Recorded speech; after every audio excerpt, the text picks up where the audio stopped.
और इससे भी इंसुलिन रेजिस्टेंस जो उनकी कम होती है, लेकिन इसकी कैलोरिक वैल्यू कुछ ज़्यादा है। तो एक्सरसाइज इज़ वंडरफुल। ये शुगर टाइप 2 शुगर की बात हो रही है जिसमें इंसुलिन रेजिस्टेंस मसला है।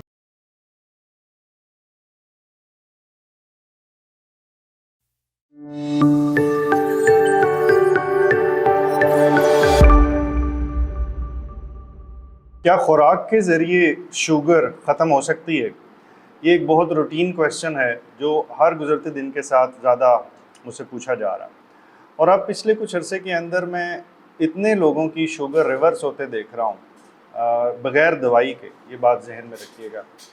और उनमें से कई तरीक़ाकार हैं जो शुगर को रिवर्स करने के लिए इस्तेमाल किए जा रहे हैं और सक्सेसफुल हैं। मैं इन वीडियोस के सिलसिले के अंदर शुगर की रिवर्स करने की, यानी उसे ख़त्म करने की बग़ैर दवाई के जो मुख्तलिफ़ तरीक़े हैं उनके ऊपर वीडियोस बनाऊंगा। आज की वीडियो इस चीज़ पे होगी कि क्या ख़ुराक के ज़रिए शुगर ख़त्म होती है, और अगर होती है तो किस किस्म की ख़ुराक, और किसके लिए ये तरीक़ाकार ठीक है और किसके लिए ये ख़तरनाक हो सकता है।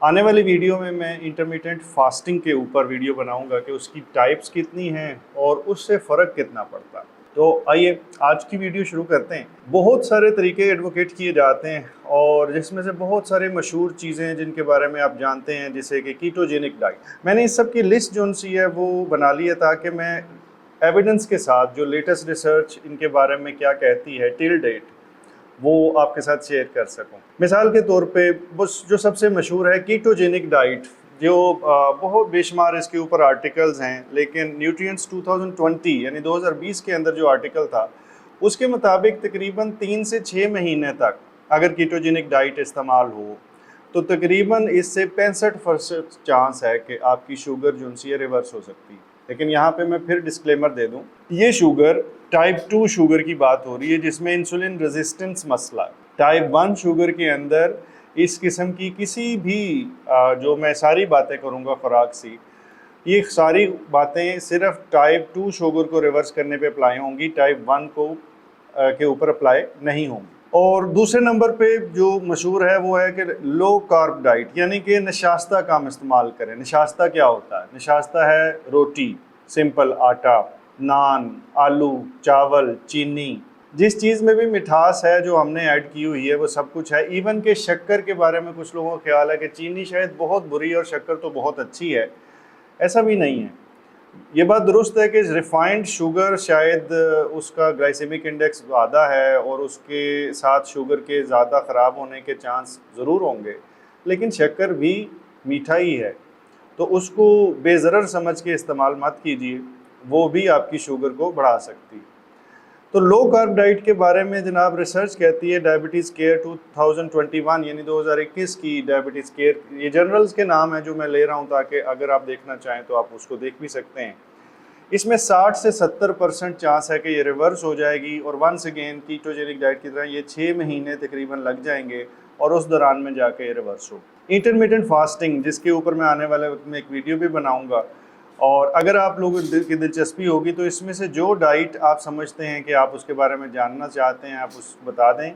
मैं उसके ऊपर भी जब मुझे वक्त मिलेगा मैं वीडियो ज़रूर बनाऊंगा। लेकिन ये इतनी सारी डाइट्स हैं कि इन सब के ऊपर अलहदा वीडियोस जो उनसे हैं वो अभी प्लान का हिस्सा नहीं है, बट अगर आपकी ज़रूरत और डिमांड होगी तो वो इंशाल्लाह बना ली जाएगी। दूसरा, इंटरमिटेंट फास्टिंग का मैंने बताया कि 50 से 60% चांस है और 8 महीने लगते हैं कि शुगर रिवर्स हो जाएगी। और इसका कौन से लोग नहीं कर सकते, ये बहुत इंपॉर्टेंट है और इसके बारे में अगली वीडियो के अंदर डिस्कस करेंगे। सेल मेटाबॉलिज्म 2022 के अंदर एक जर्नल है जिसके अंदर ये पब्लिश भी हुआ, और बेशुमार पब्लिकेशंस और भी हैं, आप अभी गूगल करें तो लाइन लग जाएगी। फिर कुछ लोग प्लांट बेस्ड डाइट की बात करते हैं कि जनाब सिर्फ पौधों पे मबनी खुराक इस्तेमाल की जाए और गोश्त का इस्तेमाल कम से कम कर दिया जाए। वो कीटोजेनिक डाइट समझें दूसरी तरफ जाती है और ये थोड़ी सी दूसरी तरफ, और इसके अंदर ये वेजिटेबल्स के ऊपर, फ्रूट्स के ऊपर, बेसिकली वेजिटेबल्स, फ्रूट्स कम, इन पे फोकस करते हैं। फ्रूट भी शुगर, फ्रुक्टोज रखते हैं और उसके साथ भी शुगर बढ़ती है, ये भी ज़हन में रखिएगा। प्लांट बेस्ड डाइट के साथ 1 साल लग जाता है और फिर शुगर कम होने का चांस है, लेकिन ये सिर्फ 50% है। दूसरों से कम। और ये जामा एक अमेरिकन मेडिकल एसोसिएशन की जो सा जर्नल है, और ये 2023 के अंदर एक आर्टिकल इसमें पब्लिश हुआ। फिर एक डाइट है जिसे हम वेरी लो कैलोरिक डाइट कहते हैं। मैं जनरली इसको रिकमेंड नहीं करता, बट दूसरी तरफ ये उतनी ही इफेक्टिव भी है, यानी कारआमद है, शुगर रिवर्स करने में काम करती है, लेकिन नुकसानात भी होते हैं। आप में से कोई भी इनमें से किसी किस्म की भी डाइट को शुरू करने से पहले लाजमन अपने डॉक्टर से ज़रूर पूछें। ये सारी किस्म की डाइट्स के अंदर, इवन इंटरमिटेंट फास्टिंग के अंदर, कुछ रिस्क मौजूद हैं जो आपका डॉक्टर आपको बेहतर बता सकता है कि आपके लिए इनमें से कौन सा रास्ता बेहतर है। वेरी लो कैलोरिक डाइट में तकरीबन 90% चांस है कि शुगर रिवर्स हो सकती है, और यहाँ तक भी है कि 16 हफ्ते के अंदर, यानी कि 4 महीने से भी कम अरसे के अंदर ये शुगर रिवर्स हो सकती है। लेकिन ये वेरी लो कैलोरिक डाइट, जिसके बारे में डायबिटीज़ यूके स्टडी 2018 में भी पब्लिश हुई, उसके बाद भी अब तक कई पब्लिश हुई, लेकिन साइंस अब इसको इतना फेवर नहीं करती, क्योंकि इतनी जब आप बहुत कम कैलोरी, बहुत ही कम खुराक करते हैं तो उसके कुछ नुकसानात भी सामने आना शुरू हो जाते हैं जो ख़तरनाक भी हो सकते हैं। एक्सरसाइज अकेली जो सी है जनाब, उसका सिर्फ 1 साल के अंदर 30% चांस है कि उससे शुगर रिवर्स होगी, लेकिन ये 30% चांस को आप किसी डाइट के साथ मैच कर लें तो आप सोचें कि ऑलमोस्ट 90% से ऊपर चांस है कि शुगर रिवर्स हो जाएगी। तो एक्सरसाइज इज़ वंडरफुल, लेकिन बाकी डाइट्स के मुताबिक मैं स्टैट में देखूं तो जनाब ये फिर कमज़ोर है। अकेली एक्सरसाइज में 30% सिर्फ चांस है कि शुगर रिवर्स होगी।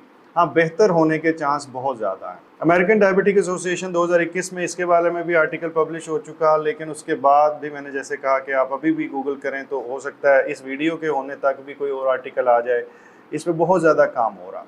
अब मैंने कुछ जो सी है ना ऐसी कॉमन खुराकें जिनके बारे में अक्सर सवाल होता है या लोग पूछते रहते हैं, मैंने उनका बारे में फ़ैसला किया है कि मैं उनका बताऊं कि उनके अंदर शुगर कितनी है, और इस्तेमाल करेंगे तो आपको इस्तेमाल करना भी चाहिए या इनसे दूर रहना चाहिए। मिसाल के तौर पे ग्रीन लीफी वेजिटेबल्स के बारे में कि सब्ज़ पत्तों वाली सब्ज़ियाँ जो सी हैं ये कोई अच्छी हैं, अगर गुर्दे का मसला नहीं है तो ये आपके लिए अच्छी हैं। इससे ब्लड शुगर कम होती है, इंसुलिन की सेंसिटिविटी भी बढ़ती है, और इसके साथ ये तकरीबन 25 किलो कैलोरी इसके अंदर सारा जो कैलोरिक वैल्यू है तो वो तो बहुत ज़्यादा नहीं, और ये हमारी ज़रूरत के मुताबिक है। जैसे मैंने कहा कि जितनी कैलोरीज खुराक में कम होंगी शुगर के रिवर्स होने के चांस बढ़ जाएंगे, तो ये आप इस्तेमाल कर सकते हैं। दूसरा है नट्स, और या जिन्हें हम बादाम और इस तरह की चीज़ खुश्क मेवाजात कहते हैं, अगर वो रोस्टेड ना हो, उनके साथ हमने कोई खिलवाड़ ना किया हो, नमक में रोस्ट ना किया हो,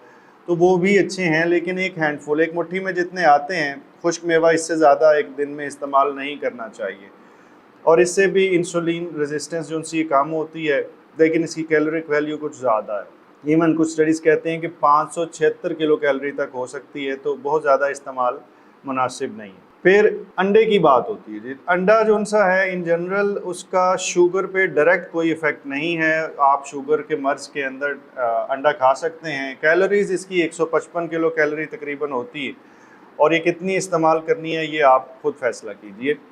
अंडे में इन जनरल जर्दी का ज़्यादा इस्तेमाल आपके ब्लड प्रेशर और चिकनाई के अंदर मसले पैदा करता है, तो उससे इज्तनाब करें। वाइट ब्रेड मशहूर है, शुगर ज़्यादा होती है, तो मेहरबानी वाइट ब्रेड को अवॉइड करें। इसी तरह रिफाइंड आटे को भी अवॉइड करें। फ्रूट्स जो से हैं जिसके अंदर फाइबर कम हो उसको भी अवॉइड करना चाहिए, और ख़ास तौर पे फ्रूट जूस जो सा है ये कोई सेहतमंद चीज़ नहीं है। जो हमने बचपन से आज तक सुना कि फ्रूट जूस सबसे अच्छी चीज़ होते हैं, उसके अंदर से फाइबर निकाल दिया जाता है और पीछे सिर्फ मीठा बचता है। जी हाँ, उसके अंदर कुछ एंटीऑक्सीडेंट्स विटामिन ज़रूर होते हैं, लेकिन लेना है तो फिर फ्रूट लीजिए। जूस जो सा है वो मैं रिकमेंड नहीं करता। पेस्ट्रीज़ और केक्स के बारे में मेरा ख्याल है मुझे किसी को भी कुछ बताने की ज़रूरत नहीं, बेड़ा गर्क करने वाली बात है शुगर का। और 400 किलो कैलोरीज जो सी हैं इसके अंदर हो सकती है एक सर्विंग में, इसे अवॉइड करें। इंस्टेंट नूडल्स के बारे में भी मैं बता दूं कि ये प्रोसेस्ड कार्बोहाइड्रेट्स हैं और 480 किलो कैलोरी इसके अंदर मौजूद होती हैं। ये भी कोई सेहतमंद चीज़ नहीं, इससे बचें। आपकी खुराक के अंदर कोशिश ये कीजिए कि आपका जो लो कार्बोहाइड्रेट है यानी नशास्ता काम हो, जिसमें चावल, चीनी, आलू, नान, इवन रोटी ये कम हो, और आटा इस्तेमाल भी हो तो मल्टीग्रेन इस्तेमाल हो। प्लांट बेस्ड डाइट जो सी है उसको ज़्यादा प्रेफर करें, जैसे कि मैंने बता चुका हूँ आपको, सब्जियाँ जो सी हैं वो खुराक में अच्छी हैं। इंटरमीडिएट फास्टिंग कैसे करते हैं वो मैं आगे जिक्र करता हूँ। लो कैलोरिक डाइट के बारे में मैंने रिकमेंड किया कि वो मैं सजेस्ट नहीं करता।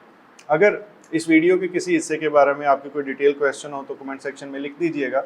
मैं कोशिश करूँगा कि वक्त मिलने पे आपके इन सवालों का जवाब भी दे सकूँ और वीडियो भी बना सकूँ। अल्लाह ताला आपको मुकम्मल ज़िंदगी दे और दूसरों की ज़िंदगी मुकम्मल करने का शर्फ अता करे। शुक्रिया।